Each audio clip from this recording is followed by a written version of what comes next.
Warp was the last song to be written for the album and incidentally became the first full track on the CD, and also the first single. The lyrics were the first thing that I wrote for it, and I really wasn't sure about a vocal melody. A lot of times when I write the lyrics, I kind of have a melody in mind, or at least kind of a mood, and I had a general idea, but I didn't really know where I was going with the song. I didn't know what the arrangement was going to be. I just kind of started writing lyrics. As I've gone through the process of writing lyrics for this album and coming up with songs and choosing what to put on the album, I originally titled the album with the intention of kind of addressing things in my life that have made me feel trapped. And as I went through the writing process, I kind of came to the realization that a lot of the things that make me feel trapped are not external. They're actually kind of my own making. So Warp really brings the whole thing full circle before the album really even kicks off, in that it's kind of the ultimate resolution to that. It's about,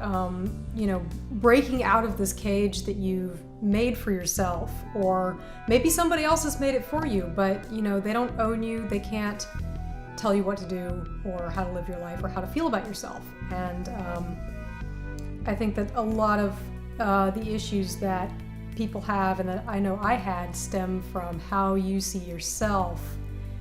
When you're coming up against other people or coming up against problems in your life, like how confident you are to take those on. So with Warp, I'm basically saying, sometimes you have to come up with a creative solution to a problem. And it might not be the most orthodox thing or the most tried and true thing, but sometimes you have to be willing to take a risk, and that can actually set you free much more than anything else you might have thought before.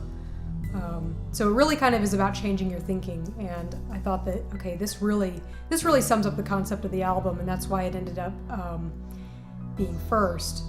Other than that, it's actually a very strong composition musically. I kind of wrote it as I was recording it. A lot of the instruments that you hear on there are actually MIDI, and I wrote those in.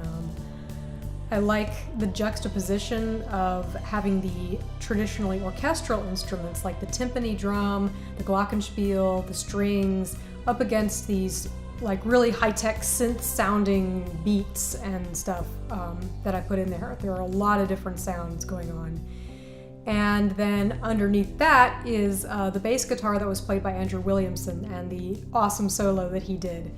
I really like the way Warp turned out, and that was partially thanks to him. I actually didn't write the solo note for note. I kind of, I had some chords and I gave them to him, and he kind of improvised over top of that, and the result was really fantastic. I love that song.